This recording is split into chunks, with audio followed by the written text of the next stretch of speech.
परिंदों को मंजिलें मिलेंगी यकीनन, ये उनके फैले हुए पर बोलते हैं। परिंदों को मंजिलें मिलेंगी यकीनन, ये उनके फैले हुए पर बोलते हैं। और वो लोग रहते हैं अक्सर खामोश, जमाने में जिनके हुनर बोलते हैं। तो आप भी ज्यादा बढ़-बढ़ के बात करने से अच्छा है कुछ करके दिखाएं। नमस्कार साथियों, मैं राजकुमार आप सभी का पीवीआर स्टडी परिवार में बहुत-बहुत स्वागत करता हूं। आज आप पढ़ेंगे कक्षा 9 की एनसीईआरटी गणित प्रश्नावली 9.3 क्वेश्चन नंबर 6। क्वेश्चन थोड़ा सा हार्ड लेवल का नहीं बोले, मीडियम लेवल का है, लेकिन आप बहुत आसान नहीं है। पीछे देखिए क्या लिखा है। कह रहा है कि चतुर्भुज एबीसीडी विकर्ण एसी और बीडी परस्पर बिंदु ओ पर इस प्रकार प्रतिच्छेद करते हैं। यानी कहने का मतलब आप समझिए, चतुर्भुज का मतलब क्वाड्रेटरल, विकर्ण का मतलब डायगोनल। ठीक है, आइए मैं आपको दिखाऊं। हाँ, पढ़ लीजिए। इस प्रकार प्रतिच्छेदित करते हैं कि OB जो है वो OD के बराबर है। यदि AB CD के बराबर है तो दर्शाइए यानी सिद्ध कीजिए कि area of DOC equal area of AOB। ऐसा दिया गया है, ये हमें सिद्ध करना है। ठीक है, अगर आप लोग कहो तो मैं इसे इंग्लिश में भी पढ़ के सुना देता हूं, लेकिन कोई मतलब निकलने वाला नहीं है। क्वेश्चन आप देख रहे हो, हल करें इसको। स्क्रीन से इसको हटा देते हैं। अब ये हमारा रियल वाला फिगर आया। इसमें कह रहा था कि इसके जो दोनों विकर्ण है वो एक दूसरे को प्रतिच्छेदित करते हैं। तो देखो बाबू, ये हम इनके विकर्ण खींच दे रहे हैं और ये एक दूसरे को प्रतिच्छेदित करते हैं जहां पर उनका नाम है O। क्या नाम है? O। ठीक है, अब आगे समझना। इसमें आगे और भी कुछ कह रहा था करने को। क्या, जरा पढ़िए क्वेश्चन। नहीं, सिर्फ इतना ही दिया था, लेकिन इसमें एक और भी चीज कह रहा है कि OB OD के बराबर है। बेटा O और B जो है ये OD के बराबर है। भाई सीधी सी बात है, सिंपल सा है, वो तो होगा ही। OB जो है वो OD के बराबर होगा, इसमें कोई दो राय नहीं है, क्योंकि जो OB है OD के बराबर है, क्योंकि ये पूरा पूरा इसको प्रतिच्छेद कर रहा है। आधा आधा बांट रहा है, तो आधा आधा दोनों तरफ अपने साइड बराबर होगा। ठीक है, इसमें लिखिए दिया है। क्या क्या दिया है लिख लीजिए सभी। गिवन हिंदी में लिख लीजिए दिया है। क्या क्या दिया है लिखिए। चतुर्भुज ABCD तथा चतुर्भुज ABCD तथा नहीं, जिसमें एक चतुर्भुज दिया है ABCD। लिखो भाई लिखो, जिसमें जिसमें OB OD के बराबर है। लिख लिया, जिसमें OB बराबर OD। और आगे लिखो AB बराबर CD। AB बराबर CD, ये इतना इसमें दिया है। ठीक है, इसमें थोड़ी हमें रचना करना पड़ेगा, कंस्ट्रक्शन करना पड़ेगा बेटा। हाँ, कंस्ट्रक्शन हिंदी वाले लिख लीजिए रचना। रचना क्या करेंगे, लिखो। रेखा AC के लंबवत DN व BM खींचा। रेखा AC के लंबवत कौन कौन सा खींचेंगे? BM व DN खींचेंगे। BM यानी ये, ठीक है, BM व DN यानी ये हमें इसमें कंस्ट्रक्शन करना है, क्योंकि ये जरूरी है। अभी आगे देखो पता चलेगा। रचना में लिख लो, रेखा AC के लंबवत DN व BM खींचा। आप ध्यान दीजिए, इसको रचना मैंने लिख लिया जो भी लिखना था। देखिए, कुछ बच्चे नाम के चक्कर में पड़े हैं बेटा, परेशान ना रहो। उनके नाम मैं बोल देता हूं अभी अभी जो जुड़े हैं। शिवम विश्वकर्मा और हरमंस दालिया, रवि प्रकाश सिंह, श्रेयांश गोस्वामी, पंकज, शुभम यादव, अशोक मीना और सरवन, नीरज, कालुआ यादव, आशीष और रवि कुमार, प्रीतम कुमार, नीरज झा, प्रियंका सिंह। बहुत से बच्चे जुड़े हैं बेटा। देखो, सबका नाम यहाँ पर लेना संभव नहीं है। रोज क्लास में जुड़ोगे तो हम नाम बोलेंगे। ठीक है, आगे चलो पढ़ते हैं। ये रचना करना था, मैंने कर दिया। अब आगे देखिए, त्रिभुज BOM। त्रिभुज कौन कौन? BOM यानी जो ये छोटा सा त्रिभुज बना है, यहाँ पे लिखो त्रिभुज BOM और त्रिभुज कौन सा? DON में। ठीक है, जो नया नया बना अभी, DON यानी इस छोटे वाले त्रिभुज में, जिसमें मैंने 1 लिख दिया और इसमें 2, इन दोनों त्रिभुज में हमें क्या करना है? कुछ चीजें निकालनी है। जहां जहां मैंने 1 2 लिखा वही 2 त्रिभुज हैं। क्या क्या लिखना भैया? जो जो दिया लिखो। DON angle D O N, यानी बेटा जो एंगल ओ है ये दोनों एंगल आपस में बराबर होंगे। एंगल बी ओ एम, ये दोनों बराबर हैं, क्यों? वर्टिकली अपोजिट, लिख लो ब्रैकेट में, शीर्षाभिमुख कोण। क्या है? शीर्षाभिमुख कोण, या इंग्लिश में लिख लीजिए वर्टिकली अपोजिट है। क्यों इक्वल है बेटा? वर्टिकली अपोजिट है, ठीक है। हिंदी बड़ी कठिन है, अभिमुख कोण, इसलिए लिख दे रहा हूं हिंदी में।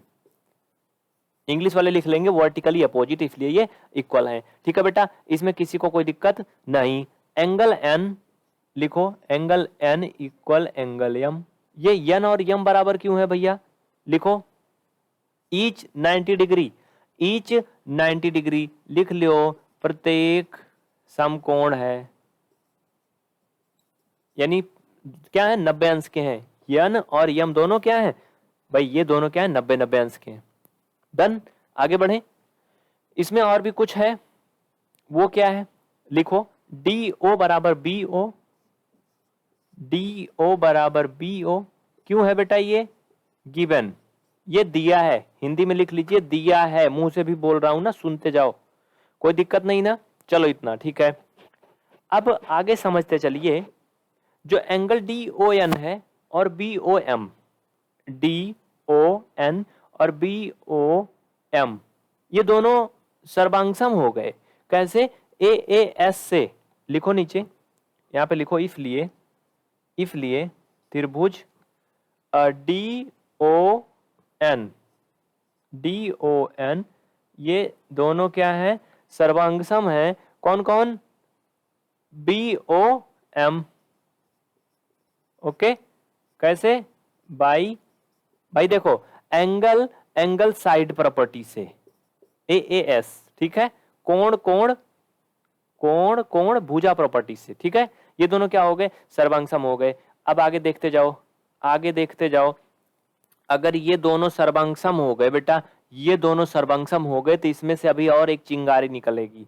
वो चिंगारी कौन सी निकलेगी पता है तुम्हें? लिखो डी सी एन, यहां पे लिखो, इधर साइड में आ जाओ, समझते जाओ, यहां पे अब आ जाओ, यहां पे, यहां होने के बाद में यहां आ जाओ। लिखो त्रिभुज डी सी एन, समझना फिर से, डी सी एन। अगर ये दोनों त्रिभुज बेटा, जो ने 1 लिखा था मैंने, ये 1 और 2, अगर ये दोनों सर्वांगसम है आपस में, अगर ये सर्वांगसम है तो क्या होगा समझना। यहां पे अब इनको मिटा देता हूं, लिखो फटाफट, लिखो डी सी एन, ये बराबर होगा बेटा किसके? डी सी एन किसके बराबर होगा भाई? लिखो फटाफट, लिखो। 1 मिनट रुको, बताता हूं, लेकिन ऐसे आपका थोड़ा लंबा हो जाएगा, मुझे ऐसा लग रहा है। आप एक थोड़ा अलग तरीका करिए इसमें। 1 मिनट, थोड़ा बैक चलिए, थोड़ा सा फ्लैश बैक में आइए। ये इतना हो गया ना बेटा। देखो, अगर कोई भी दो त्रिभुज आपस में सर्वांगसम है, सर्वांगसम को इंग्लिश में क्या बोलते हैं भाई, जानते हो? अरे समरूप को सिमिलरिटी बोलते हैं ना, सर्वांगसम को कांग्रुएंट बोलते हैं। क्या बोलते हैं? कांग्रुएंट। अगर दो ट्राइंगल आपस में कांग्रुएंट हैं तो उनके एरिया भी आपस में बराबर होते हैं। तो आप लिखो, यहां पे लिखो, area of D O N equal area of B O M. दोनों के एरिया भी आपस में क्या होंगे बेटा? बराबर होंगे। ब्रैकेट में लिख लो, क्योंकि सर्वांगसम है। क्या है? क्योंकि सर्वांगसम है, सर्वांगसम है मतलब कांग्रुएंट है। ये हो सकता है ऐसा, अगर दोनों त्रिभुज आपस में सर्वांगसम है तो इनके एरिया भी आपस में क्या होगी? इक्वल होगी। अब नीचे लिखिए, इसलिए डी सी एन बराबर बी ए एम, इसलिए डी, अभी अभी जो मैंने लिखा था, डी सी एन इक्वल, भाई डी सी एन उधर वाले जो इसके एक प्रकार से समकक्ष दिया उसके बराबर होगा, यानी बी ए एम के। कौन कौन? B A M. जैसे इधर बी ए एम है वैसे इधर ये डी सी एन है भाई, इधर जैसे ऐसे ये भी है, तो लिखो बी ए एम, ये इसका क्या होगा? बराबर होगा। लिख लो फटाफट इतना। और एंगल यन एंगल यम के बराबर होगा, इसमें भी ये शामिल है, इसमें भी ये छूट नहीं सकता है। डी सी एन इसमें भी एन शामिल है, और बी ए एम इसमें भी एम शामिल है। तो आप लिखोगे angle N equal angle M. ये हो सकता है, ब्रैकेट में लिखो प्रत्येक 90 अंश का है, ईच 90 डिग्री लिख लीजिए, प्रत्येक समकोण है या प्रत्येक 90 अंश का है, या फिर इंग्लिश में लिख लो ईच 90 डिग्री। ये दो चीजें मिल गई।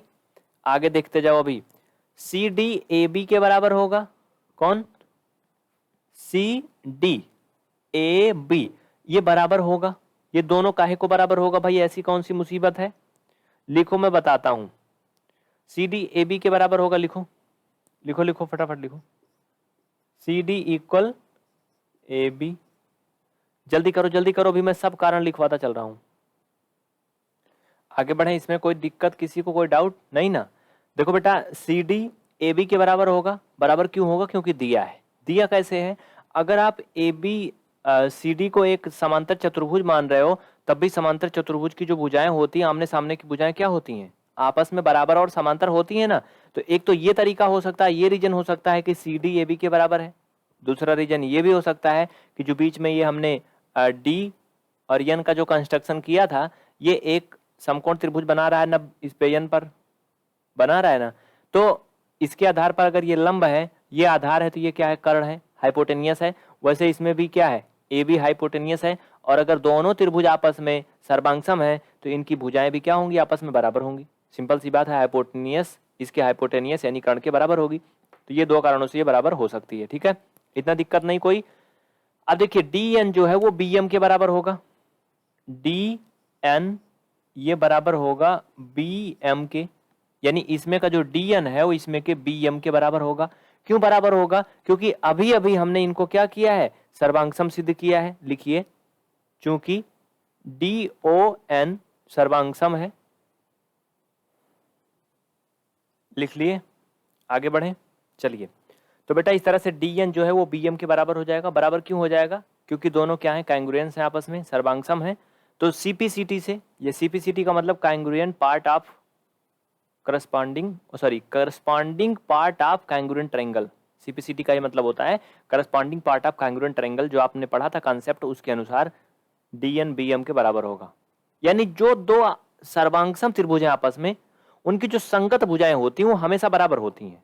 याद रखना, सर्वांगसम त्रिभुज की संगत भुजाएं आपस में बराबर होती हैं।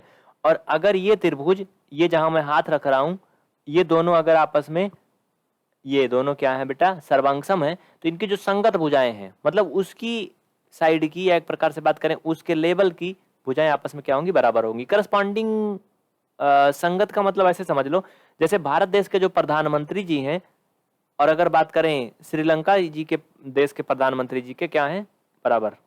मतलब बराबर का मतलब ये समकक्ष, यानी उनका लेवल बराबर है। वो भी अपने देश के प्रधानमंत्री हैं, वो भी अपने देश के प्रधानमंत्री हैं। समझ रहे हो ना? अब पता नहीं श्रीलंका में प्रधानमंत्री होते हैं कि नहीं होते हैं, ये जनरल नॉलेज का विषय है, इसके बारे में हम बात नहीं कर रहे हैं। लेकिन हाँ, मैंने आपको कॉन्सेप्ट सिखाया। ठीक है, जैसे मास्टर आपके स्कूल के और हमारे स्कूल के दोनों क्या है? बराबर है, क्योंकि दोनों क्या है? मास्टर है। तो बस हुआ ऐसे ही। ठीक है, अब ये कहो मास्टर जी मैडम के बराबर है, तो नहीं, ये गड़बड़ अलग है। फिर इतना हो गया, इतना लिखिए, फिर आगे बढ़ते हैं। जल्दी करिए, मिटा के आगे बढ़ेंगे, बहुत जल्दी करें। अब देखिए, ऊपर लिखेंगे, ध्यान देना। अब बेटा अगर ये तीन चीजें हमें मिल गई, ये तीन चीजें हमें क्या हो गई? मिल गई। दो भुजाएं मिल गई, एक कोण बराबर मिल गया ना, तो हम कह सकते हैं, कोण नहीं, एक कर्ण बराबर है। इसमें कोण नहीं, एक कर्ण बराबर है। हाँ, क्यों? कोण भी तो बराबर है। हाँ ठीक है, एक कोण भी बराबर है, एक कर्ण भी बराबर है। कर्ण मतलब कौन? अभी जो मैंने बताया था ना, सी डी और ए बी। ठीक है, तो लिखिए, अब ये दोनों त्रिभुज क्या है? कांग्रुएंस हो गए। इफ लिए, यहां पर आके लिखिए, इफ लिए ट्राइंगल कौन कौन? ये जो अभी अभी यहां पर आप देख रहे हो, लिखो फटाफट, लिखो लिखो लिखो। क्या? आगे जल्दी लिखो। डी सी एन कांग्रुएंट हो गया बी ए एम के। डी सी एन ये कांग्रुएंट हो गया किसके? बी, लिखो पहले, लिखो लिखो, डी सी एन ये कांग्रुएंट हो गया किसके? बी ए एम के। कौन कौन? आइए यहां देखिए, बी ए एम, यानी इधर का ये त्रिभुज अगर हम बात करें, इसमें ए लिख दें, इसमें बी लिख दें, तो ये त्रिभुज ए और बी दोनों क्या हो गए? आपस में कांग्रुएंट हो गए, लेकिन इधर भी बी है इधर भी बी है, आप कंफ्यूज करोगे। ठीक है, समझ गए ना क्यों हो गया ये? लिखिए बाई RHS।